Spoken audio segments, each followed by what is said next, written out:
Assalamu alaykum. Аңлаватқаныңlar Шинжаң Халық Нәшриятı tərəfindən nəşr qılınan tarixi roman Çala Tekkan Oq. Avtori Abdulla Talib. 3-ci qism. 28-ci bab. 1. Avqustның 2-ci həftəsi bazar günüsü idi. Quyosh hararatining təptidən yer jahan çoğdək qızıb turatdı. Şəhərinin şərqi şimalini boylab qınğır qıysiq көтөрілген yardanlıqның üstü və altınlarım zaratkalığının ətrafidəki aq mamuqdək tüzlən yerdə tavlanğan tonurdək hararet yalqınlaydı. Yardanlıqның astıda ta ki ғәрibdiki Dolan dəryası boylarıgacha tutaş sozulub ketgan bostanlıqlar küreş qəhrəmanlarga tazım qılğandək əvrişim şaxlarını egib lərzan təvrənməkdə edib. Şimal tarafda qat ko'tarib turgan Tangri tig'idan o'rkashlab Terang daryosi, Ko'kyar va At o'ynaq daryolari hayvatlik shavqin salatdi. Baturlar bo'lsa olg'a sadolarini yangratib, yana ilgirlab kelmoqda. Ular dushmanni surto'qay qilib, shahar sipiliga qarab saldak oqmoqda edi. O'ng qanot qismlar Dolan daryo bo'yicha yerib o'tib, Yotalmas va Tugman bishi o'rmonligi orqali Gulbaqqa o'rinlashdi. Sol qanot qismlar oyoq kirish va Qara Saqal atam qabristonligidan o'tib, Sepilning Kuchar darvozasi qarshisida istehkom qurdi. O'ttira yo'linish bo'lsa, Kaptarxona yenidagi Qo'shqar Patmas nomli tarchuq eg'izdan tushib, Jirimchil orqali minib Langarda joylashdi. Bosh shtab Ko'ni shahrining kindigidagi Niyoz xonning beg'iga o'rinlashgan edi. Bağның qo'sh qanotliq ishigidan kirganda kun chiqish tarafiga silingan cho'ng mehmonxona va uningga yondosh binolar ko'zga tashlanadi. Usti taqtayliq bu imoratlarning rujaklari bog'ga qarab ichilgan. Oldi peshevonliq edi. Uzumlik baranglar peshevonga yamishib turadi. Barang tigida may bo'lib pishgan shirinlik uzum donlari marjandek parqiraydi. Butun bog'ning ichida anar, anjur, aynola, badam qatarlıq meyveçivlər tolub turatdi. Ətsi muşu yerdə iştab qomandanlığı ciddi yığın içib küreş vəzifələrini orunlaşdırdı. Bizdən hazırki küreş nişanımız, dedi komissar Abdukirim Abbasov. Hərgizmo birər millətə qarşı qoyulğan emas, faqat əksiyətçilərə qartılğan. Bizning sipimizdə hər millət fidoiləri bolğanidək, düşmənlərimizin sipigimo türlük millətning munofiqlari aksiyachilar to'plangan. Kang ommaga mushu nuqtani uqtirishimiz kerak. Biz xalqimizning joni-jon manfaatini ko'z qarchug'imizni asirganimizdek asirishimiz. Buning kapolati uchun intizomga qattiq rioya qilishimiz lozim. Fidoilarimizning soni ko'paymoqda. Biz uyul tashdek ittifoq bo'lib, yangi kurashga otlanaylik. Shtabning o'rinlashtirishi bo'yicha Sipilga hujum qilish jingi bilan billa tashviqot to'lqinimi avjiga ko'tarildi. Munavvar qiz yigitlar tushma-tushdan kelib fidoilikqa qatnashishga iltimos qilib turadi. Bugun juma kuni cho'ng xonqa odam dengiziga aylanmoqda edi. Vaqt tush bo'lay deganda u yerga o'ttir bo'y, yosh va turgin bir muallim yetib keldida, to'lib tashqan qizg'in hissiyatda tövandagi she'rni o'qidi. Tengir qilmayman do'stlar, tilayman oliy tilaklarni. Tushurmayman kurashga deb turgan bilaklarni. Mard bog'van xazon qilmas vaqtsiz bog'ni, tarbiyasiz so'ldirib gul chechaklarni. Xiyolim xuddi talpinib turgan bir sabiy bola, emish uchun qadrdan onidagi qo'sh amchaklarni. Lazzatli xiyol arsida biqib osmonlarga, tafakkur ko'zi bilan ko'raman ro'shan bujaklarni. Janon noz uyquda yetib nichuk to'lg'anmas, aşığı kütüp tursa içip yoruq rüceklerini. Nemishga yazmay tilak aralash mungluq liriklarni, söygü ishqi örtep köydürse yüreklerini. Söygü dengizda men qaynam tursam, ussuzligim qandaq qansun içip kichik kölçeklerini. Bu yangraq xitapni anılgan amma hayajan dengizga g'arq bolmaqda edi. Muallim pidai bolup kurashga atlandiganligini birinchi bolup jakarladi. Arqadalla türküm navqiran azimatlar qo'llarini bas bilan egiz ko'tarishib, varqirishib fidoilikqa yezildi. Dal shu asnoda xonqa darvozasi oldiga kelgan yosh qurami ellikler qarısını alğan bilinmez çiçek izliq, buğday öňülüp, ruhi timen bir ana qo'llarini pulanlatıp yangraq avazda köpçilikka xitap qilishqa başladı-da, uning jarangliq sadasi birdilla ommaning diqqatini jalb qildi. Mana menmo fidoilikqa yozilishga keldim. Mening yana oq sut emgizib o'stirgan navbar o'g'il qizlarim bor. Ularmo ishga yaraydi. Balalarimning otasi bilan aksi Gomindan turmusda azob zindonda yetiyotidu va beguna zulm tortiyotidu. Bizning yurgimizni intiqom cho'g'lari o'rtab kelmoqda. Onaning o'tliq xitobi kurminglagan yosh yigitlarning qalbiga birdinla isyon o'tini yoqdi-da, fidoilikqa yozilish to'lqini texmo qaynam tashqinliqqa ko'tarilib ketdi. Yezilardan kelgan yigitlar bu jigarlik onaning jasoratiga barakallah aytishib, bu onamning ismi kimdir deb bir-biridan so'rashatdi. Bu himmatlik ona hozir turmada azoblanayotgan ma'rifatparvar zot va Qaysar jangchi Turdaxun Xalpitimning oili ham Li Mutallibning ustozi Mavlanjonning onasi Nurxon edi.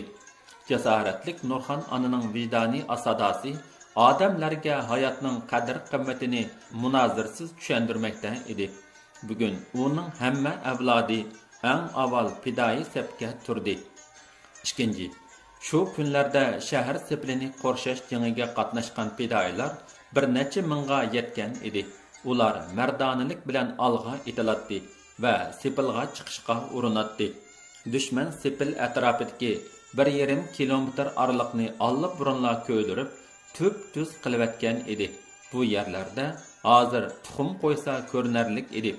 Sepilning yiniga berish kunduzi tugul, kechasimi mumkin bo'lmadi.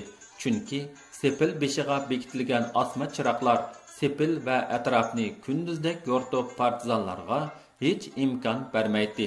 Lekin mahir merganlar kechalari osma chiroqni chinash, ko'ringan boshni qarg'a elish va sepil ustiga chiqib olgan gomindanchilar malaylar bilan til urushi qilish qatorliq rollarni jasorat bilan o'rinlamoqda va ba'zida epik kelgan yerlardan shota orqali sepilga chiqib quchoqlashma jang, qilich ham nayzvozliqlarmi qizib boratdi.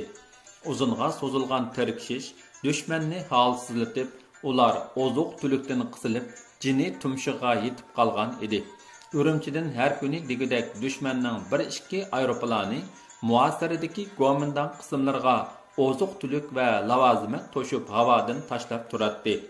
1945-yil 8-oyning 27-kuni Atiganda Aqsu gizitxonasi beg'iga o'rinlashgan inqilobchilar orasida dushman aeroplanini etib tushirish haqida jiddiy munozara boshlanib ketdi.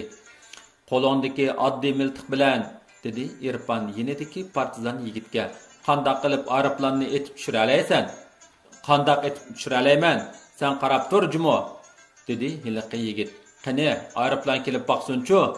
Ishonchlik so'zlayotgan bu partizan Oltay so'qishidan qochib kelib mayoqqa o'rinlashgan, keyin milliy armiyaga qatnashgan, Oltin qo'sh jilg'isidagi so'qishda bak botirlik ko'rsatgan Qaysar jangchi edi.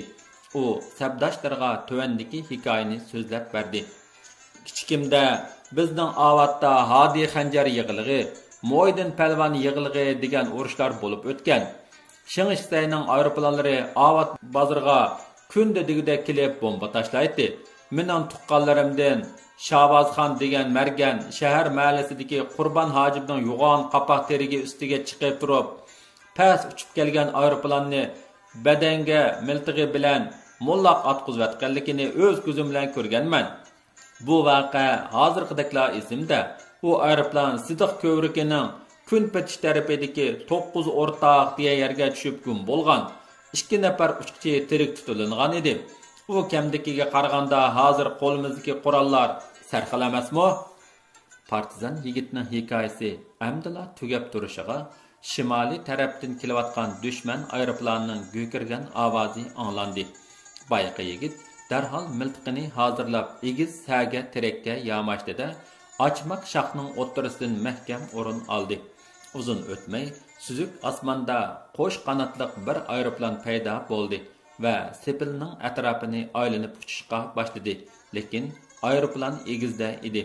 Taxminan Chorak soat o'tgan mahallada pastlab gizitxona beg'ining ustiga udullab kelganda, boyqi yigit chanlab turib, orqadan 3 pay otdi. Aeroplan bog' ustidan o'tib ketgan asnoda osmon qa'rida xuddi yo'g'on oq adiyaldek g'alita bir narsa ko'rindi. U asta pastlamoqda edi. Hammaning diqqati shu narsa bilan band bo'lib, hiliqi aeroplanning nega ketganligi bilan hech kimning kori bo'lmadi. Atqan degan mana gumpan barmikan? Partizan yigit osmondan tushayotgan narsani ko'rib, terak ustida turibla varqiravatdi va tezlikda yerga tushdi. U Erpan va yana bir qancha fidoyilar bilan birga Langar ko'chasidan yugurgan peti doktorxona tarafga tushdi. Aeroplandan tashlangan narsa doktorxona bilan sepil o'ttirsiga tushib, chang to'zon ko'taravatdi. Orqadalla Guomindang bilan partizanlar o'tirsida o'lja talishib, keskin jang davom qildi. Ikki tarafning marganlari to'xtamay o'q yog'diratdi. Kunduzi hech qaysi tarafning odami o'ljining yiniga bora olmadi. Xubtam bo'ldi. Ay qorong'usi. Düşman 5 odamini qaramliq bilan sepildan serildirib pastga tushishga boshladi. Avatliq partizan yigit bu 5 düşmanning hammasini sepil timiga chaplab qo'ydi. Orqadalla o'zi o'ljiga qarab o'milgan peti yugurdi. Erpan qatorliq 7 yigit uning kaynidan mandi. Sepil ustidagi düşmanlar chidab turolmay, partizanlarga mo'ldirdek o'q yog'dirib turadi. Shundaq ig'ir xavfga pisand qilmay, alga ilgirlagan qaysar yigitlar boyqi o'ljining yiniga berib olgan edi. Ular o'ljini so'rab, birining orqasidan biri yarib beg'irlab minib, o'z tarafiga kelyotdi. Markaziy maktabning janubiy yo'l bo'yiga yiqilib qolganda, düşman ochiqida o't kuchini ularga markazlashtirdi. Baxtga qarshi avatliq partizanning orqa mingisiga o'q tegib, shu yerda qurbon bo'ldi. Erpan do'stini quchoqlagan peti yo'l ustiga yetkazayotgan chog'da yana bir pay o'q kelib so'l putining yo'tsiga tegdi-da, izida yetib qoldi. G'alaba kayniga yo'shirilgan baxtsizlik hammani ichindiratdi. Sestralar Erpanning putini tengayotgandimi, u texicha behush yotadi. 3. Avatliq partizanning jasadi dafn qilingan kuni Erpanni 2 sestra Harva bilan Koni shahridagi doktorxonaga yetkazdi. Bu doktorxona Davlat bog' ko'chasining o'ng tarafidagi banka qurasida edi. Banka xodimlari partizanlar kelishdan burun bankining pul xazinalarini yo'tkab sepil ichiga kirib olgan. Bu vaqtliq doktorxonada 50 dan ortiq partizan majruhlar bor edi. Ularning imkoni borlari bandlaklik miltiq, avtomat va yenik pulemyot qatorliq qurollarni balnist rujaklaridan sirtqa qaratib qo'yib, jangovar holatda turishadi. Yiza va shahar aholisidan necha yuzlab kishi har kuni digidek kelib, bu majruhlardan hol so'raydi. Qo'g'in tavus, uzum shaptul va non to'qach qatorliq yemeklarni balnist ichiga dövlinib ketgan edi. Erpan balnistga kelib uzun o'tmay, uning o'q tekkan putini tekshirish uchun o'ttirib bo'y, oqo'sh chiroy yosh bir vrach kirib keldi-da, darhol operatsiya qilib, bo'ljun go'sh ichida turib qolgan o'qni ilavatdi. Putini yaxshilab tangandan keyin kulimsirgan holda, "Amdi xotirjam bo'ling yigit, masala ancha cho'ng emas. Bugun balnistimizga atoqliq peshva bir zot keladi. U putingizni tekshirib ko'radi. Bir necha kunga qolmay bejirim bo'lib ketasiz", dedi. Bu yosh vrach fidoyilar sipiga eng dastlab qatnashgan tashqi kasalliklar doktori Yusufjon Turdi edi. Milliy armiya partizan qismlari bu yerga kelishdan burun u shaxsiy davolash kasbi bilan mashg'ul bo'lib yurgan. Onasi Nurxon uni sirtidan fidoyilikqa tizimtib qo'yganligini Tag'aq degan yizda turib anglaydi-da, xushalligida o'zini qo'ydan yer topolmay qoladi. U uchqanda qaytib kelib, hozir ishlayotgan majburiyatni zimmasiga oladi. U o'zini unutgan holda sotkalab ishlaydi. Düşman turmusida azob chekayotgan otasi Turdi Xalifa, aksi Mavlonjon Turdi qatorliq inqilobiy ziyolilar uchun uning ko'ksida intiqom o'ti kuchlik yonatdi. Shu kuni peshindan keyin Yusufjon bishorat bergan boyqi peshva kishi Sirojiddin Munajjim kirib keldi. Bo'yi egiz va ustixonliq, issiq kunlardami beshiga sarpush, uchsiga astalik Yektek kiyip yürüdüğün bu zatның bir qo'lida satar, bir qo'lida Shifahul Qulub nomli kitob bor edi. U balnisqa kiribla bo'sh bir karvatda o'ltirdi. Majruhlarning salomatligi uchun duo qildi. Ondan u o'rnidan dast turib, Irfanning yiniga keldi va uning o'q tekkan yo'tsini tekshirib ko'rdi. So'ngoq azroq barham yepti, lekin anchla ig'ir degidek emas. O'tib ketsa bir haftaga qolmay sal maza bo'lib ketadi, dedi Sirajiddin Munajjim. Irfan va boshqa yordamlar bu hukumat zotining atalarcha g'amxo'rligida ko'p minnatdor bo'ladi. Sirajiddin Munajjim kun aralab degidek kelib, majruhlarning to'mirini tutib, mijozni tangshaydigan dorilarni berib turadi. Satarchilik partizanlarning ruhini ko'taradi. Tarixiy hikoyalarni aytib ilhom beradi. U tarixdagi mashhur olimlarning ismini tilga olib, hikmatlik so'zlardan naql keltiradi. Irfan bu kishining teran bilimidan hayron bo'lib, bu haqda savol berdi.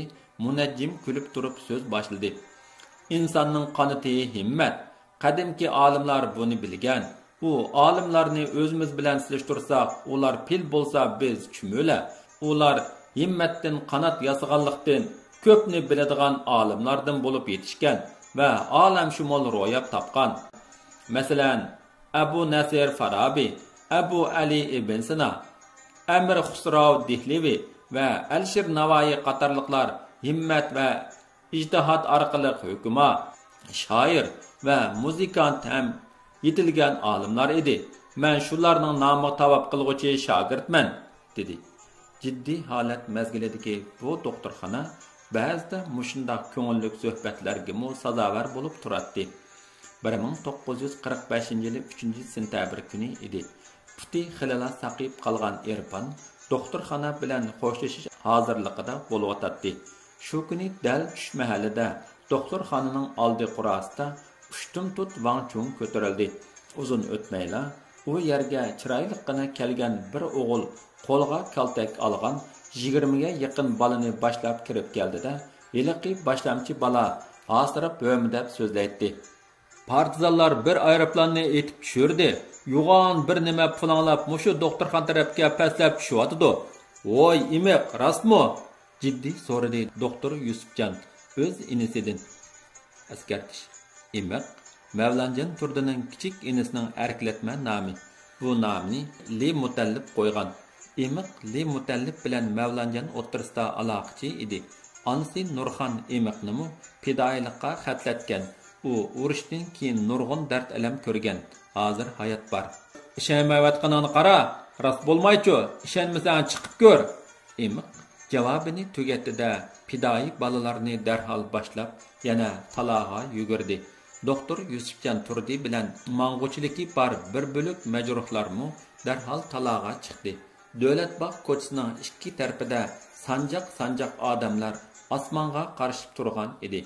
Rost degandek oppoq tugilak yo'g'on bir shar shimol tarafga qarab laylab kelmoqda edi. Uzun o'tmay u shamolning yo'nalishi bo'yicha Davlatbog' ko'chasining ustiga yaqinlab pastlab kishilarni hayronu hadruskun qilishga boshladi. U terak bo'yi tuvalladi. Ondan Davlatbog'ning ustun tarafidagi Avut ko'ktachining beg'a besib tushdi-da, birdanla dahshatlik ovoz bilan tang osmon palak chang to'zon ko'taribdi. Ay to'yt degicha naq maydonga yuzlagan otliq fidoyilar hozir bo'ldi va bog'ning atrofiga qorovullar o'rnashtirildi. Bog'dagi bir qancha tut o'rik daraxtlarini kukum talqon qilib, kang yerda yotgan bu falokat maxluq bog' atrofidagi kishilarga aniq ko'rinib turadi. Bugun partizanlarning oldiga o'zligidan uchib kelgan bu g'oyib xazina sehi so'g'a harvullar orqali darhol qo'mondonlik shtabiga yetkazildi. Uningdan tag'arlab pul, kesak qora choy va qo'mondon amaldorlarining xumorini qondirish uchun avatlagan kallak apyun, nasha qatorliq narsalar chiqqan edi. Hammadan muhimi, sepil ichida muasirda qolgan qo'mondon polikining komandiri Jao Xanchi va siyosiy komissar Wu Xiaobin qatorliqlarga Urumchi qo'mondonligidan yozilgan tuvandagi maxfiy xat edi. Qat'iy maxfiy. Sizlar muasira ichida qiynalib jang qilyapsizlar. Jasoratinglarga afrin o'qiymiz. Biz sizlarning töhbanglarni hargiz unutmaymiz. Biroq o'g'rilar hozir sharqiy sapda Urumchiga besim ishlatmoqda. G'arbda Pamir tog'lari va O'rdam atrofida malmonchilik salmoqda. Shunga sizlarga yordam avatalmaymiz. Faqat o'z kuchinglarga tayanishdan bo'lak chora yo'q. Sizlarga o'g'ishliq va nijotlik tilaymiz. 28-bob tugidi.